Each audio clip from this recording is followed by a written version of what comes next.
भैया हनुमान जी रामायण के परम प्रिय हैं, दुनिया के सबके लिए हैं। वो दुनिया का सबसे बढ़िया अगर कोई बिजनेस अपनी कंपनी का प्रचार करने वाला कोई है तो वो हमारे हनुमान जी। लंका में हनुमान जी अपनी कंपनी का ऐसा प्रचार ठोके भैया, ऐसा प्रचार ठोके, तेल रावण का, बाती रावण की, कपड़े भी रावण के, लंका भी रावण की, एडवर्टाइजमेंट राम जी का। क्या बढ़िया माइंड है, सब कुछ रावण का और जलाई हनुमान जी ने, तो प्रचार किसका हुआ? राम जी का। इसलिए माई बाप देखो, हनुमान जी में दो चीजें हैं, राम दूत अतुलित बल धामा, अंजनी पुत्र पवन सुत। हनुमान जी में पहला तो है बल, क्या है? लेकिन केवल बल काफी नहीं है, बल के साथ बुद्धिमताम वरिष्ठम। हनुमान जी में बुद्धि भी है। अच्छा, किसी में बल हो, बुद्धि से पंचर हो। कई लोगों के पास बल तो होता है पर बुद्धि घास चरने चली जाती। फिर होता क्या, बल बहुत हो और बुद्धि ना हो तो या तो आदमी जेल में रहता है या हॉस्पिटल में। भाई बल बहुत हो, बुद्धि का प्रयोग ना करें और किसी गरीब को मार दे वो मर जाए तो जेल में। और बल बहुत है, बुद्धि नहीं है, किसी बहुत बड़े मोटे तगड़े को मार दिया तो वो दे चमाटा, हड्डी पसली निकाल दे, आते बाहर निकाला तो हॉस्पिटल में। हनुमान जी में दोनों हैं, बल भी है बुद्धि भी है। उसी प्रकार भारत में रहने वाले लोगों से हमारी प्रार्थना है, मेरे पागलों तुम बल तो अपनाओ, बल का प्रयोग करो, बल को एकत्रित करो, शारीरिक बल, धन बल, धर्म बल और समाज का बल, लेकिन बल के साथ साथ बुद्धि का भी प्रयोग करो। कब क्या करना है आप किसी भी रण में नहीं हारेंगे, और ये हनुमान जी से ही प्राप्त होगा। बुद्धिहीन तनु जानी के सुमिरा पवन कुमार, बल बुद्धि विद्या देहु मुहि, हरहु कलेश। तो सुंदर कांड पर हम लोग कथा सुन रहे हैं। तो कल कहां तक कथा सुनी आपने? बाग उजारने तक। कहां तक? लागी देख सुंदर फल। हनुमान जी को भूख नहीं लगी, भूखा लगी, बड़ी वाली भूख। और एक बात बोले, हनुमान जी का अवतार किस लिए हुआ? राम काज लगी तब अवतारा, सुनते ही भय पर्वताकारा, सुनते ही भय पर्वता। राम के काज के लिए हनुमान जी प्रकट भय।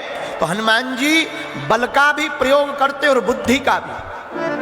राक्षसों के बाग में जब अशोक वाटिका में हनुमान जी बाग में फल खाने घुस गए तो एक राक्षस ने कहा, देख देख देख बंदर आया है। दूसरा बोला, सो जाओ, बंदर ही तो है। और कई बार हम लोग भी संकट को देखकर ऐसे ही सो जाते, संकट जब बड़ा होता है तब जागते। दूसरा बोला, अरे देख देख देख बंदर फल खा रहा है। ओ भूत भैया, ये भूत भैया भैया यहीं बैठा लो, भूत भैया को यहीं विराजमान कराओ, विराज जाओ, बैठ जाओ, आसन ले लो भूत भैया। हनुमान जी की कथा है, सब आते ना बेचारे। अपनी कथा में तो भैया सब आते हैं। आहा, हनुमान जी बाग में गए, राक्षस आलस में पड़े हैं, कोई जाग नहीं रहा। तो हनुमान जी ने क्या किया?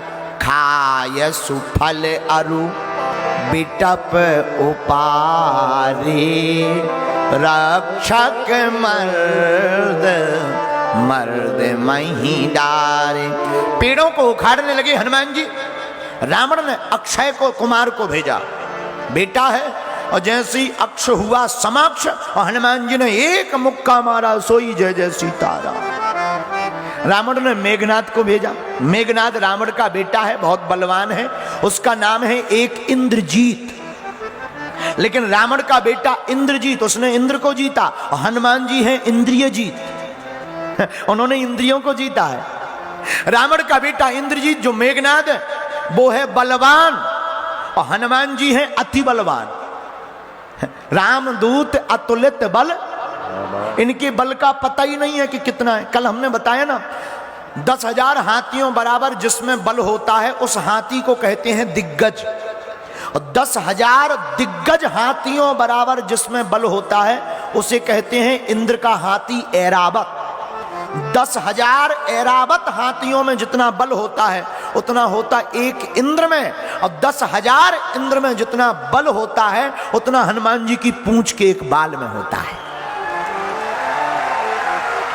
ये हनुमान जी के बल का अनुमान।